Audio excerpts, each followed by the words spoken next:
तो राम राम भाई सारे याने का हाल चाल बा। सब बढ़िया। तो बिना इधर उधर की बातें हुए कैमरामैन फोकस करो, बच्चों का पढ़ाई आगे बढ़े। आज हम लोग को एक बहुत ही इंटरेस्टिंग, बहुत ही कंफ्यूजिंग, जिसमें बच्चे हमेशा कंफ्यूज होते हैं, वो होता है इमेज फॉर्मेशन। क्या होता है my dears? Image formation. Image formation में मेरे टाइम भी, मेरे सारे फ्रेंड्स, एक टाइम तक मैं भी बहुत कंफ्यूज था। याद नहीं होता था कि इमेज बनाते कैसे हैं, इमेज बनते कैसे हैं, इमेज का डायरेक्शन क्या होता है।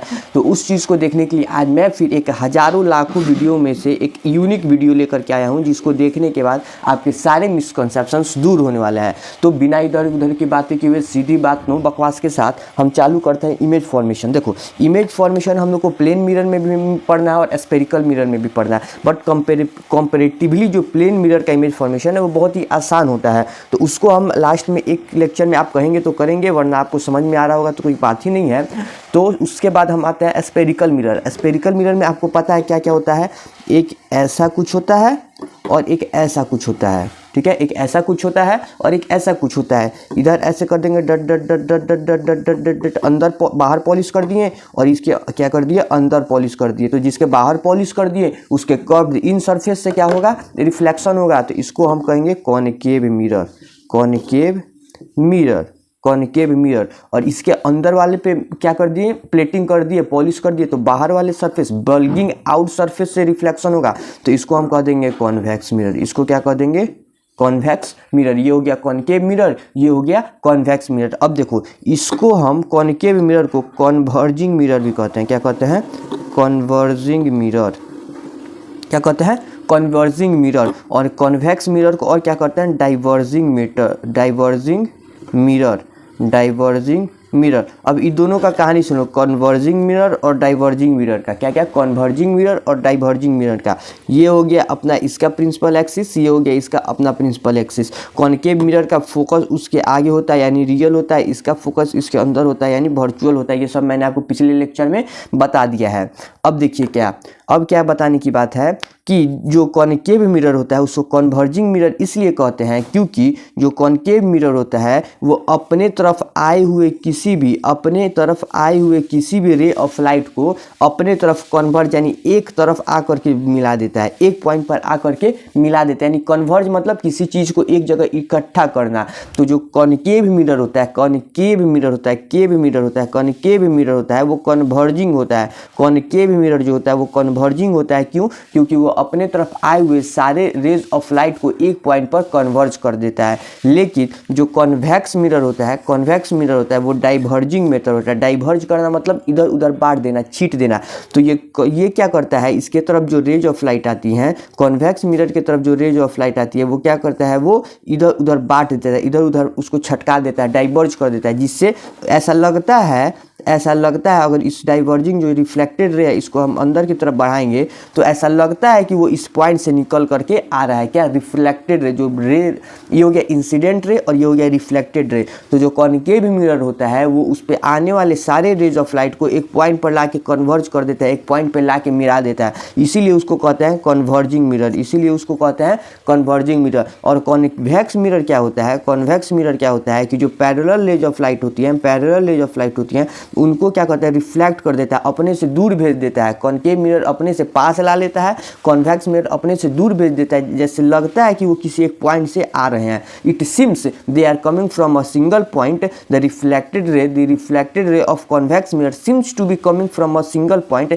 इसलिए उसको क्या कहते हैं? डाइवर्जिंग मिरर कहते हैं। कन्वर्जिंग क्यों कहते हैं? क्योंकि वो सारे रेज ऑफ लाइट को एक पॉइंट पर आके इकट्ठा कर देता है। डाइवर्जन क्यों कहते हैं? क्योंकि वो सारे रिफ्लेक्टेड लाइट को अपने से दूर भेज देता है। तो यही कारण है कि इसको कॉनकेव को कन्वर्जिंग और कॉन्वेक्स को डाइवर्जिंग मिरर करता है। अब ये मैंने आपको क्यों बताया? क्योंकि जो इमेज फॉर्मेशन होता है, आपको पता होगा इमेज जब ऐसे फॉर्म होता है, यहाँ दिख रहा है, हाँ, इमेज ऐसे फॉर्म होता है तो यहाँ एक ऑब्जेक्ट रख देता है। किसी में यहाँ से एक रेज ऑफ लाइट भेजते हैं, किसी में यहाँ से एक रेज ऑफ लाइट भेजते हैं, किसी में कुछ यहाँ से रेज ऑफ लाइट भेजते हैं। तो ये क्या है? इनके बस 4 सेट ऑफ रूल है। कितने रूल है? 4 सेट ऑफ रूल है, मात्र 4 सेट ऑफ रूल है, जिससे हमारा पूरा इमेज फॉर्मेशन हो जाता है। पूरा इमेज फॉर्मेशन होता है। 5, 6, 7, 8, 10, 12 जितने भी केसेज हैं, आगे जाकर के आप जितने भी केसेस पढ़ेंगे वो सारे केसेज यही 4 रूल पर डिपेंड करते हैं। यही 4 रूल के बदौलत आपका पूरा इमेज का जो फॉर्मेशन है वो निकल जाएगा। तो यही बात है, इधर चला मैं उधर चला, जाने कहाँ मैं किधर चला कि फिसल गया, हाँ ये मुझे क्या हुआ, इधर चला मैं उधर चला, जाने कहाँ मैं किधर चला। हाँ तो चलिए बिना इधर उधर की बातें कैमरामैन बच्चों का फोकस को फिर फोकस कीजिए। और अब हम बात करने वाले हैं क्या कि कैसे होता है। देखो 4 सेट ऑफ रूल है, क्या है 4 सेट ऑफ रूल्स हैं, 4 सेट ऑफ रूल्स हैं, 4 सेट ऑफ रूल्स हैं जिससे इमेज का फॉर्मेशन होता है। क्या होता है, इमेज का फॉर्मेशन होता है। किस इमेज का फॉर्मेशन होता है, रे इमेज का फॉर्मेशन होता है। किस इमेज का, रे इमेज का। जो रे इमेज का बड़ा हिल रहा है, जो रे इमेज है उसका फॉर्मेशन करने के लिए हम लोग के पास 4 ही सेट ऑफ रूल है। ठीक है, 4 सेट ऑफ रूल क्या क्या है देखो। पहला क्या होगा, पहला होगा ray parallel to principal axis, ray parallel to principal axis, ray parallel to principal axis. दूसरा क्या होगा, ray passing through, ray passing through C, C मतलब सेंटर ऑफ कर्वेचर, सी मतलब सेंटर ऑफ कर्वेचर। तीसरा देखो, तीसरा क्या होगा, ray passing through, ray passing through F मतलब फोकस, एक रे जो फोकस से पास करे। और चौथा, चौथा उतना यूज नहीं आता है फिर भी बता देता हूँ, ray falling at P making i angle with principal axis. देखिए सबसे पहला क्या है, ray parallel to principal axis. सबसे पहले क्या है, रे पैरेलल टू, एक मिनट थोड़ा सा, बस बस बस बस बस हिल उल गया था ना थोड़ा सा। हाँ सबसे पहले क्या था, रे पैरेलल टू प्रिंसिपल एक्सिस। सबसे पहले क्या था, रे पैरेलल टू प्रिंसिपल एक्सिस। मतलब जैसे ये हो गया एक कॉनकेव मिरर, ये हो गया उसका एक कॉनकेव मिरर, ये हो गया उसका एक क्या प्रिंसिपल एक्सिस, और ये हो गया एक अंदर बाहर की तरफ इसको पॉलिश कर देंगे तब ना ये बनेगा कॉनकेव। और इसको कॉन्वेक्स बनाना है तो अंदर की तरफ पॉलिश कर देंगे, सॉरी ज़्यादा उधर उधर हो गया। और इसको कॉनकेव बनाना है तो इसको अंदर की तरफ पॉलिश कर देंगे तो ये हो गया ना जी कॉनकेव। और ये हो गया इसका प्रिंसिपल एक्सिस, और ये हो गया उसका प्रिंसिपल एक्सिस। तो देखिए पहला क्या है, ray parallel to principal axis, ray parallel to principal axis. ये प्रिंसिपल एक्सिस हो गया अपना, इसके पैरेलल कोई रे भेज दो, इसके पैरेलल कोई रे भेज दो, इसके पैरेलल कोई रे भेज दो, इसके पैरेलल तो रे भेज दो, तब इमेज का कोई फॉर्मेशन करा सकते हो। इसमें भी यही है प्रिंसिपल एक्सिस, प्रिंसिपल एक्सिस के सामने, प्रिंसिपल एक्सिस के पैरेलल, प्रिंसिपल एक्सिस के ये डायरेक्शन बताता है कि किधर जा रहा है। इधर कर दोगे यानी इधर से निकल रहा है, इधर कर दोगे यानी इधर जा रहा है, इधर कर दोगे यानी इधर जा रहा है। अगर प्रिंसिपल एक्सिस से आप पैरेलल कोई भी रे ऑफ लाइट भेज सकते हैं जिससे इमेज का फॉर्मेशन में आपको मदद मिल जाएगा। ये हो गया पहला कंडीशन। ये बॉल बारूद हो रहा,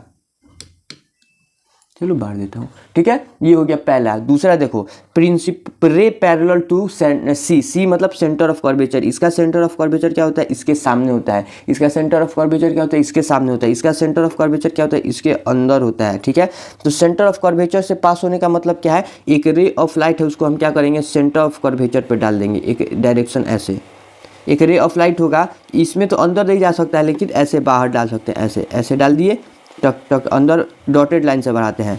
मिरर के अंदर अगर रिले को ले जाना होगा, मिरर को पास करा करके अगर ले जाना होता है तो डॉटेड लाइन से ले जाते हैं और ऐसे डायरेक्शन दे देंगे। तो ये हो गया अगर सेंटर ऑफ कर्वेचर की तरफ, अगर सेंटर ऑफ कर्वेचर की तरफ कोई लाइन भेजना हो तो, सेंटर ऑफ कर्वेचर की तरफ कोई लाइन भेजना हो तो अब ऐसे होता है। दूसरा देख, तीसरा क्या है, रे पासिंग थ्रू फोकस। सेम है, सेंटर ऑफ कर्वेचर हो गया, ये हो गया फोकस। उसके बाद अगर, उसके बाद क्या हो गया, अगर फोकस से कोई रे ऑफ लाइट भेज दे तो, अगर ऐसे करके फोकस से पास करके रे ऑफ लाइट कोई भेज देंगे तब भी इमेज में फॉर्मेशन में मदद मिलता है। इसका फोकस कहाँ होगा, यहाँ कहीं होगा। तो मान लो ऐसे कहीं एक भेज दिए तो ऐसे मतलब कि वो बढ़ करके कहाँ जा रहा है, सेंटर ऑफ फोकस पे जा रहा है, फोकस पे जा रहा है।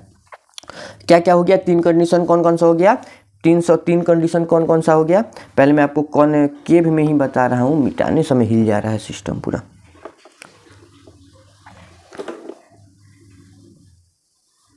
हाँ पहला क्या था, कॉनकेव मिरर। कॉनकेव मिरर में कैसे कैसे हो सकता है, ये हो गया उसका प्रिंसिपल एक्सिस, ये हो गया इसका सेंटर ऑफ कर्वेचर, ये हो गया इसका फोकस।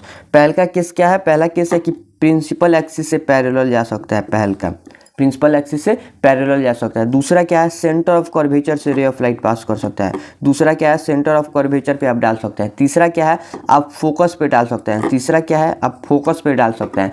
चौथा क्या है, चौथा ये है कि ये पोल है ना, प्रिंसिपल एक्सिस है ये पोल है ना, पोल पे एक रे ऑफ लाइट भेजिए, पोल पे एक रे ऑफ लाइट भेजिए जो प्रिंसिपल एक्सिस से आई एंगल बनाता हो। पोल पे एक लाइन भेजिए जो प्रिंसिपल एक्सिस से आई लाइन बनाता हो, जो प्रिंसिपल एक्सिस से क्या करता है, आई लाइन बनाता हो। तो ये तो हो गया ना कि आप कैसे कैसे रे भेज सकते हैं। ये 4 टाइप के ऐसे रे हैं जिसको आप मिरर के ऊपर भेज सकते हैं, लेकिन भेजने के बाद क्या होगा ये अलग चीज़ है। अगर प्रिंसिपल एक्सिस के पैरेलल अगर कोई रे ऑफ लाइट जाता है तब क्या होगा, अगर प्रिंसिपल एक्सिस से नहीं जाकर के अगर फोकस से जाता है तब क्या होगा, अगर फोकस से नहीं जाकर सेंटर ऑफ कर्वेचर से जाता है तब क्या होगा, वो सब देखिए, रुकिए अभी बताते हैं। वो सब देखिए पहल का क्या, पहला मान लीजिए पहले कॉनकेव मिरर पे बताते हैं। ये हो गया एक अपना कॉनकेव मिरर पहला, ये हो गया अपना दूसरा कॉनकेव मिरर दूसरा, ये हो गया अपना तीसरा, ये हो गया अपना तीसरा कॉनकेव मिरर तीसरा, और ये हो गया अपना चौथा कॉनकेव मिरर चौथा। ठीक है, चौथा थोड़ा अच्छे से नहीं दिख रहा है, ठीक है, फिर भी ये हो गया इस सबका प्रिंसिपल एक्सिस, ये हो गया इस सबका प्रिंसिपल एक्सिस, ये हो गया इस सबका प्रिंसिपल एक्सिस। पहला केस देखिए, अगर हम प्रिंसिपल एक्सिस के parallel concave mirror, only for concave mirror में भी हम बता रहे हैं, ओनली फॉर कॉनकेव मिरर हम बता रहे हैं, ओनली फॉर कॉनकेव मिरर बता रहे हैं कि देखिए अगर प्रिंसिपल एक्सिस से पैरेलल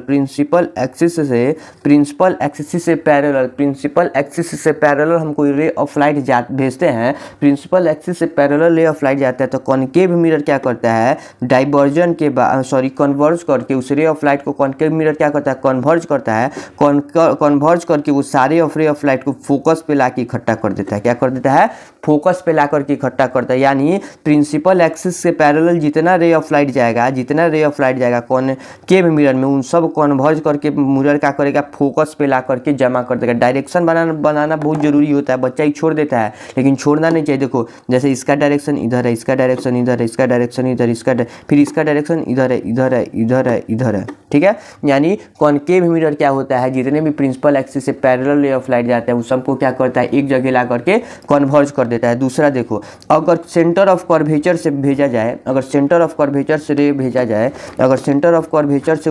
जाए तो जो मिरर क्या होता है, सेंटर ऑफ कर्वेचर से मिरर भेजते हैं तो वो क्या करता है, वैसे का वैसे ही बिना कन्वर्ज किए हुए उसको सीधी पास करा देता है। यानी ऐसे जाता है, मिरर पे टकराता है, फिर मिरर के डायरेक्शन से वैसे ही मुड़ कर चला आता है। क्यों, क्योंकि ये मिरर से 90 डिग्री पर होता है। सेंटर ऑफ कर्वेचर से जो रे ऑफ लाइट पास करता है, वो मिरर से 90 डिग्री पर होता है। वो क्या होता है, मिरर से 90 डिग्री पे होता है। अगर क्वेश्चन पूछे why the incident ray passing through centre of curvature reflect upon the same path after falling on a concave mirror, तो because the ray passing through centre of curvature falling on mirror makes 90 degree with the mirror, so if the incident angle is 90 degree, the reflected ray is also 90 degree and the ray returns back। यानी जो mirror पे पड़ता है तो उसका incident ray कितना होता है, इंसिडेंट एंगल कितना होता है, 90 डिग्री होता है मिरर से, तो रिफ्लेक्शन के बाद भी मिरर से वो 90 डिग्री ही हो जाता है। तीसरा देखो, अगर फोकस से, ये हो गया सेंटर ऑफ कर्वेचर, ये हो गया फोकस से, अगर फोकस से रे ऑफ लाइट पास करा दोगे तो वो क्या होता है, अगर फोकस से रे ऑफ लाइट पास करवा दोगे तो वो क्या होता है, रिफ्लेक्शन के बाद प्रिंसिपल एक्सिस के पैरेलल होता है। वो रिफ्लेक्शन के बाद क्या होता है, प्रिंसिपल एक्सिस के पैरेलल होता है। अगर पैरेलल भेजोगे प्रिंसिपल एक्सिस के तो वो फोकस पर आके मिल जाएगा। अगर फोकस से पास कराओगे तो प्रिंसिपल एक्सिस के पैरेलल जाके हो जाएगा। और सेंटर ऑफ कर्वेचर से भेजोगे तो वैसे ही आएगा, वैसे ही आओ सनम जाओ सनम। चौथा केस देखो, अगर पोल होता है ना, पोल पर अगर कोई पोल पर रे ऑफ लाइट ला करके भेजोगे, अगर पोल पर कोई रे ऑफ लाइट ला करके गिरा दो, अगर ला के गिरा दो जो प्रिंसिपल एक्सिस से आई एंगल बनाता हो, तो वो पोल से वैसे का वैसे ही दूसरे डायरेक्शन में, अपोजिट डायरेक्शन में आर एंगल बनाते हुए रिफ्लेक्ट होगा, जहाँ पे angle i is equal to angle r हो जाएगा। देखो ये थोड़ा अच्छा से दिखा नहीं, angle i is equal to angle r हो जाएगा। अगर प्रिंसिपल एक्सिस पे आई एंगल बना के डालोगे तो प्रिंसिपल एक्सिस से दूर आर एंगल बना करके हुए चला जाएगा। तो 4 केस हुआ किसके लिए, कॉनकेव मिरर के यानी कॉन्वर्जिंग मिरर के लिए। कॉन्वर्जिंग मिरर के लिए क्या क्या हो गया, पहल का कि अगर प्रिंसिपल एक्सिस से पैरेलल जाएगा तो फोकस पे आके मिल जाएगा, सेंटर ऑफ कर्वेचर से जाएगा तो वैसे का वैसे ही रिफ्लेक्ट होकर के आ जाएगा क्योंकि 90 डिग्री का एंगल बनाता है। अगर फोकस से पास करवाओगे तो प्रिंसिपल एक्सिस के पैरेलल हो जाएगा रिफ्लेक्शन के बाद। अगर आई एंगल बनाते हुए प्रिंसिपल एक्सिस से पोल पे कोई इंसिडेंट रे फॉल करोगे तो रिफ्लेक्शन के बाद रिफ्लेक्टेड आर एंगल बनाते हुए पास आउट हो जाएगा। तो आई होप आपको आज का लेक्चर बहुत अच्छे से समझ में आया, मुझे भी बहुत सेटिस्फेक्शन हुआ। अगर बीच में कहीं भी किसी भी पॉइंट में कि यहाँ 90 डिग्री कैसे बना, ये कैसे हुआ, ये angle i is equal to angle r कैसे हुआ, कॉनकेव मिरर कन्वर्जिंग मिरर कैसे कहा था, किसी भी टॉपिक में किसी भी छोटे से पॉइंट में थोड़ा सा भी confusion, let me know in the comment section, I will definitely make a video on this. तब तक के लिए थैंक यू, पढ़ाई करते रहिए, all the very best, tata bye bye.